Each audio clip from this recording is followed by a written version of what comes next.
there are certain actors that would do something just because they believe in it. You know what I mean? Oh yeah. Like this is something that is more relatively fresh to me. I didn't know this, but like Robin Williams, Hmm. he offered to play Hagrid in the Harry Potter films for Hmm. free. Wow. He offered to play Hagrid for free. He didn't want to. He didn't want any pay from the actual movie. He just wanted to play the character. And Cool. of course, they declined him because they wanted it to be an all English cast, which is it's a Right. respectable decision, absolutely respectable. And Yeah. Robbie Coltrane's fucking awesome. Like Yeah. nobody can take anything from him. But this is the shit take. Join me, Stellaby, and my co-host Arrow for the win as we cover everything from entertainment to current events. We hope to normalize the differing of opinions and keep an open attitude toward anyone who would like to share theirs. If you enjoy this content, make sure to like and subscribe. Now let's stoke some flames. So how did you like the movie? I didn't. And like we said last time, in regards to the whole comparison with Idiocracy, I felt Idiocracy was very satirical from the very beginning, but it dealt with like the real world consequences of how the world could be Yeah. given the current trends and just the, I guess, regression of society. But this movie tried so hard to maintain like a comedic standing like the entire time. Like we said, with the whole like dark comedy thing, and then in the moments that were supposed to be really serious, it still like was enticing, almost forcing a laugh out of you to keep it like, Yeah. I guess, lighthearted, when it was like, again, it was a disaster movie, right? It was an end of the world scenario. Like, it's really hard to put a positive spin on that, Yeah. and it didn't entertain me in a way that they wanted to, I guess, and I didn't find it funny. Like, don't get me wrong, there were times I did laugh. It was just so like, fuck, this is really how things are. You know what I mean? This is where we're coming to, and I Yeah. just felt like, yeah, that's the exact scenario that we would be in. Like, that's how they would want it to be. That's oh, they're not going to take it seriously, or there's some sort of profit to be had from the meteorite, so let's just ignore the coming danger in in humanity's future to make a quick buck. That's how I felt it was. Yeah. Like there's a bunch of hypocrisy in the movie Hypocrisy, yeah, itself. Like absolutely. one of the big ones for me is how much they kind of it seems like they're poking fun at social media, right? That's Yeah, what it feels like to me, is that they're poking fun at social media, but whenever it comes to like social media in general, the people who abuse it the most are celebrities. The ones that use their absolutely. power, use their position to like push whatever agenda that they're trying to push. But Yeah. that's the thing. That's the thing to me is they're the ones that have the ability to actually make social media, do something. Hmm. And so it feels really weird to see a movie where they're just kind of making fun of really the response that people give on social media. It seems like Yeah, it's kind of weird. almost in a don't bite the hand that feeds you sort of way, because I mean, let's Yeah. not Well, I let's mean, not joke around. the part towards the end of the movie, right, or middle end, when Chris Evans it's Chris Evans, right? Yeah, it's When Chris Evans. his Yeah, character's like pushing his own movie within the context of the actual movie itself, and exactly. he's talking about like virtue signaling. Hmm. That's what this movie was. Like, Yeah.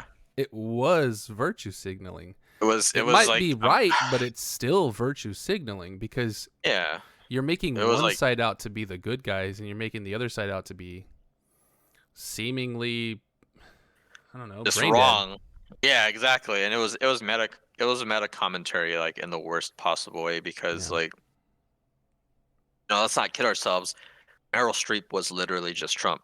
Yeah. And as we all know, Trump was, Yeah. avid on Twitter, like constantly ranting, posting his thoughts, Yeah. literally to the point where, he was like blocked or his account was deleted, something like that. And, The that's exactly president. what that was. It was just like, yeah, it was just, oh, these people are stupid. Don't listen to them. Literally ignore the reality that was simply from looking up and seeing a meteor heading towards us. But she convinced those, I don't want to say ignorant masses, but that entire political party, she convinced them just not to do it. Just literally don't look Yeah. up. And then by the end of towards the end of the movie, that one guy finally does, and he's just like, "What? That son of a bitch lied to us." And it's just like, well, guess what? She fooled you all for enough time that it didn't matter, and you're all gonna be doomed. Yeah. It was ridiculous. And I mean, like performance wise, you had like we talked about, dude. Like that was an A-list cast any day of the week. Yeah. Like, it A was strong insane. cast. I mean, you have some of the better Yeah, actors. You have two of the best actors in the world. You have Leonardo DiCaprio and Meryl Streep. yeah, Like, who's going to sit there and say that they weren't able to, through, ability alone, make something better? Because honestly, yeah, I didn't even find the movie that funny, and yeah. for it to be From Adam written, and from Adam McKay, dude, yeah, that is really sad and disappointing. yeah. Like people are calling this his worst movie. And I know, like I said the other day, I know Tyler Perry gets a lot of flack, but Yeah, for some reason, to me, he was the only character in the movie that actually had some solid comedic bits. mhm. Um, Jonah Like Hill had a couple of moments, he was but said like I felt man, he's he's so so frustrating pretend, to. right? Like yeah, he's like the whenever they make those jokes like post like Moneyball Jonah Hill, like I Yeah, feel like that's actually how it is, and like this yeah. is just literally like he's like so pretentiously wired and shit. And even though his character was not meant to be funny at all, I laughed so hard at Ron Perlman. Oh yes. Oh But my God, dude. Yes, I forgot dude, about Ron Perlman. It was so funny I mean, when he I starts don't know going if on I, with his like racist and homophobic like tangent at yeah. the end while he's taking flight. There's like, Oh my oh, okay, God, okay, man. we're gonna have to cut the mic. We gotta monitor the mission. He's calling Like I kids don't know. pussies and all that. Yeah. And then Oh even my at the God. end, when he's just like shooting at the meteor like from his yard with a fucking huge assault rifle. Oh man. You ain't Yeah. taking me out, motherfucker. I was like, damn. Ah man. It was a not so thinly veiled, like Yeah. conservative mindset. Oh, for sure. And that's the thing that's I think the most frustrating, right? Is it's not because people are dumb in positions Yeah. of power. Like the No. politicians who refuse to accept it and push whatever narrative they're pushing. It's not because they're dumb. It's Yeah. because in the moment it doesn't make sense monetarily. Yeah, That's and all that it honestly, is. I Like would go as far as to say that it takes a certain level of intelligence to willingly like influence these masses to do. I wouldn't want to say you're bidding, but it's just like you can understand and feel a certain way, yeah. and that's fine. That's your personal opinion because that's on you. Like when you're in those positions of power and you think a certain way, sure, whatever, that's your opinion, it's yours alone. But whenever you like control a thought narrative for an entire political party and they're going along with it, whether it's willing or not, like then it's not just like an opinion. Like you're trying to spout all of these singular thoughts as fact now. And I think that's what the movie was trying to show, but just oh, it wouldn't really happen this way, yada yada yada. This is just a movie. It's just like, no, no, that was a metaphor. You were willing to like make a movie about this, so clearly you feel a certain way about it. You know what I Yeah. mean? Like, and it wasn't Absolutely. through the yeah, it wasn't through the eyes of like a documentary, mockumentary sort of thing. Like that was like something that was meant to be seen by people. Yeah. And that's the thing, right? Is it's a very specific way. It's not like it's half-heartedly this or half-heartedly that. Yeah, It's like fucking straight down the road. You know exactly where it's going. They're not diverting. They're not taking different roads to get to the destination. You know exactly what the destination is, and they're following that line the entire way through. So, if for it to be that way, you know that somebody, whoever was behind the decision-making process as to how the movie was going to be portrayed or how it was going to be delivered, that person has a very specific idea of what it's like to try and push or try and deliver the climate change message to yeah. the right side. I mean, that's simply put, right? Like, I don't think you can take this movie and understand it as anything else. No, no. I mean, even like you said, when we're talking about the actors, like Leonardo DiCaprio is a guy who's very well known in real life for the climate Yeah, change, conservation, and all that. I don't think that one he wouldn't have taken this movie seriously regardless. Like, don't get me wrong, he's a very entertaining actor, but he's in that point in his career where he's making so much serious roles, so many artistic movies, that he's putting himself in those shoes, as a character actor. Yeah. So for him to be cast in this role, I don't think that he took it anyway but serious. And then like even when we were talking to Rain last week, it was like, oh, if this was the sort of message they really wanted to say about climate change, why did they put it on Netflix? Why didn't they release it for free? And that just I think just hammers in that point that like this movie was made just to make money. You know what I Yeah, mean? Like absolutely. it wasn't like, oh, if you'd like to learn more about climate change, follow these these websites below and Yeah. talk about it your local congressman. It wasn't anything about that. And the thing about it is, Uh, like, there are certain actors that would do something just because they believe in it. You know what I mean? oh yeah. Like, this is something that is more relatively fresh to me. I didn't know this, but like Robin Williams, Hmm. he offered to play Hagrid in the Harry Potter films for Hmm. free. Wow. He offered to play Hagrid for free. He didn't want to. He didn't want any pay from the actual movie. He just wanted to play the character. And Cool. of course, they declined him because they wanted it to be an all English cast, which is a Right. respectable decision, absolutely respectable. And Yep. Robbie Coltrane's fucking awesome. Like Yeah. nobody can take anything from him. But he wanted that so much, he was gonna do it for free. Yeah. 8 movies potentially for free. Yeah. Like, think about that. You know what I mean? Yeah. At some That's point, crazy. maybe he would have been like, "Well, maybe I should rethink this." Maybe towards the contract." end, or like Right, but percentage of gross at the very least, residual. but he had to know like how many movies were going to be coming out, right? I mean, at least 7. It's probably a bad comparison, but the truth is, like, there are actors that do things like that, like Yeah, Keanu Reeves has gone on the record multiple times for taking pay cuts. yeah, like it Yeah. happens, but Yeah. for something like this that's supposed to be such a serious message and they need to really get a point across and drive it home, no one did that. Hmm. No one did that, and they're all getting paid for it. That Like, that tells take the me money. that the message is not as important as the clout they're gonna get from making the movie. You think they got Ariana Grande and Kid Cudi to do that for free? Hell no. Fuck no. There's no fucking way. Fuck No, no. and that's crazy. Like, man, like honestly, like, and again, I understand. I'm with you on the whole British cast thing, but it's just like, man, Robin Williams playing Hagrid, I think that would have been Yeah, dude, so that would have been fucking fucking cool. amazing. Yeah. And again, don't get me wrong. Like I Or was will, I it will her? never trade Coltrane for anything else. Yeah. But I would have loved to have seen that. Just like I would have loved to have seen like a Chris Farley Shrek, man.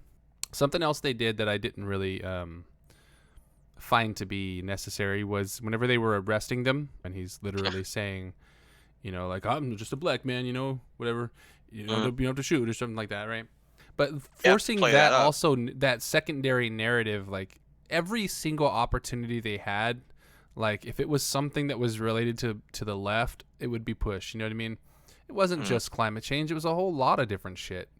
And Yeah. that just seemed like it was a propaganda movie for the left is how I kind of perceived it.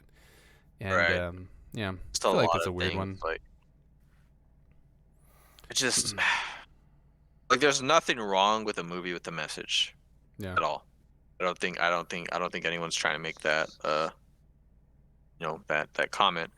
But it's like whenever you're trying to do so much in a movie that it distracts from the point. Yeah.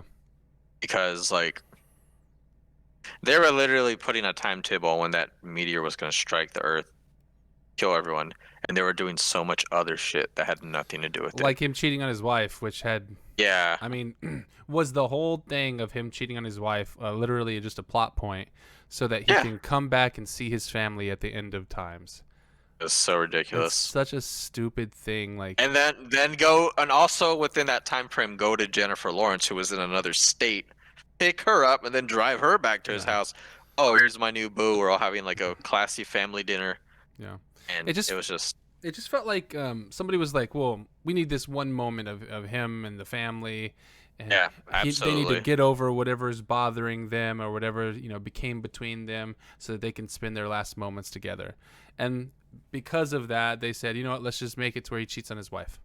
His wife, who there's absolutely no indication whatsoever throughout the movie that he is the type of person that's going to cheat on his wife. His children love him. Like, they're all that kind of odd family Exactly. kind of thing. There's no indication Yeah. whatsoever. it then the was a fame just nuclear gets to him. family. Yeah, it's absolutely. It was 2 points. It was one, being seduced, by the fame, the fortune, all that Yeah. shit, like becoming America's sexiest scientist. And I feel like I said this the other week too. Like Adam McKay is one of those Yeah. types of directors that'll have like a running joke throughout a film, and it'll just constantly be trying to hit that punchline. It was in the other guys with the whole TLC jokes, the Peacocks thing. Terry's character, Mark Wahlberg's character, and then within this movie, it was like the predictions of the scientists. Oh, 99.9%, you're gonna get eaten by this, thing called a Broxley, whatever. Yeah. And then when he tells Leonardo DiCaprio's character, you die alone. So it was kind of like setting that seed, planting it in the audience's, oh, no matter what, at the end of the movie, he's gonna die alone. So then Leonardo DiCaprio's like, oh, well, I'm gonna circumvent this fate by reconciling with my wife. But that I guess that was like his moral move, but it was Yeah. like him choosing what he did to do, cheating on his wife, having that affair, Yeah. leaving his family. Those are his decisions. Like you're not coming up as like a heroic, knight on a white horse whenever that was your fault. You did that. And then she's just like, well, I guess it's the end of the world. Might as well forgive my husband. And like you mentioned, like, oh, when was this movie envisioned? You know what I mean? Yeah. Because it's like, Yeah. And that's the thing, right? Is like it feels like if this movie was made something like 15, not 15, more like 8 years ago, 7, 8 years ago, it would have been a perfect time for it, right? Perfect time for it. And everybody would have been like, yeah, exactly, exactly. But yeah, again, it is don't you get it? so important to understand that nobody wants to die. Nobody wants to die. And that includes politicians, the president, Donald Trump. Nobody wants to die. So understand that whenever it comes to these kind of things, especially climate change, it was all about money. I don't know. I felt really odd about the movie. I think I found the whole movie a bit preachy. Oh, absolutely. Like everyone was on their moral high horse. And I Even am somebody who does believe in climate change, who does everything he can to not, leave my stamp in the negative way. And I yeah. still found it a bit preachy. And it's crazy too because I mean, I'm not trying to be like, oh, I don't like this actor, I don't like this actress, because I believe if you play a role well enough, it circumvents anything goes on in your personal life. Yeah. I found the leads because I love Leonardo DiCaprio. I just found the leads of the movie so unlikable. Not that I found the antagonists any more likable by Likeable, yeah. comparison. Yeah, it was just like, man, like I really felt like there was nobody to root for in this movie.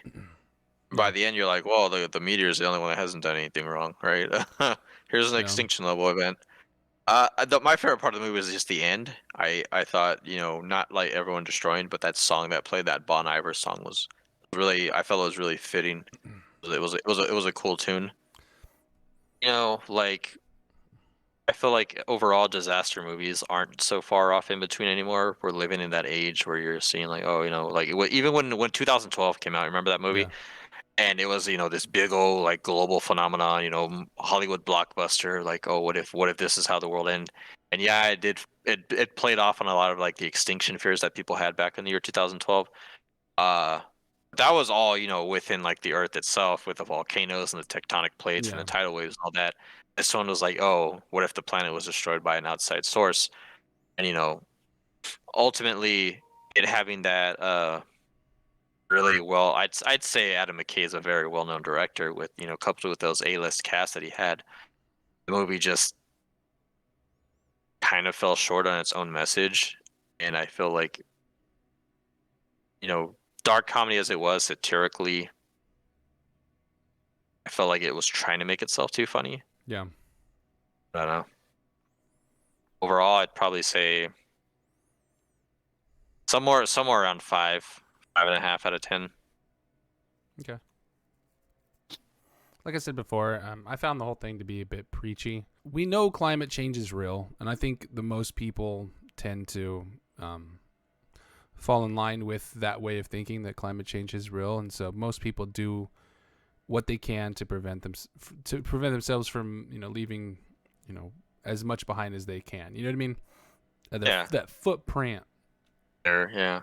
Um, However, the movie would suggest that it's highly disproportionate in the opposite, Mhm. that they are the minority and that people don't agree. You know what I mean? Yeah, The movie suggests that pretty much everyone in literally ignored it. control and everyone in the media is just not even interested. And that's just not the case. I mean, we Yeah. know because we have the real world examples. We have those examples. And attacking and making a movie basically where you're just straight up attacking the other side is not the best way to go about it. If your real intention is to help them understand and get that point across, then making fun of them and making them feel stupid is the worst possible way you can do about the worst possible way you can do that. Educate by shouting. Exactly. Like, it's whenever you're having a conversation with somebody and it evolves into an argument or devolves into an argument, Yeah. and then you're both just sitting there shouting at each other and making fun of each other. Literally, there's no progress that's being made. It's just, that's not how it works. And then you do have the thing that happened in real life, of course, was, like I said the other day, the celebritizing of scientists. Neil deGrasse Mhm. Tyson, Bill Nye, even like the thought people, Sam Harris, Yeah. Christopher Hitchens from back then, right? Like, listen to those people talk about and debate certain subjects, help you or helps the public. It helped me personally, you know what I mean? Like, it changed my whole thought process on a lot of different things because it helped me develop a much more rational mindset, right? Mm. And so having those people, come out and tell you you're not stupid for not believing, but this is why you should believe, and then they explain it to you and they make sense of it and all this kind of stuff, like, that's the way to go about it. Literally, and that's the funny part, right? The funny part is in the movie, right? Because in real life, explaining it is how you make sense of it, right? In the movie, they don't ever actually explain the equation that they use Yeah. to determine how the actual the comet was going to hit Earth. They don't actually Mhm. explain that. They don't go to that effort whatsoever. So, funny enough, the thing that happened in real life was these celebrities, scientists coming out and explaining and getting down to the nitty-gritty of it. That didn't even happen in the movie. So, that's why I feel like the movie is extremely disingenuous. The lack of science. The That's lack of the actual funny part, right? science. Is they're Yeah. sitting there telling you there's these scientists, but they're not explaining. All they're saying is, well, this is the scientist, and he did his equation, and this is what it came out to, Peer reviewed. right? Peer review. They're throwing Yeah. out like science terms, right? Like, it's so Yeah. silly. But yeah, I mean, it's really weird to me that I feel that this was just like a propaganda film for the left, to support the left, and really just to make the right feel stupid. And I personally find myself, middle of the spectrum.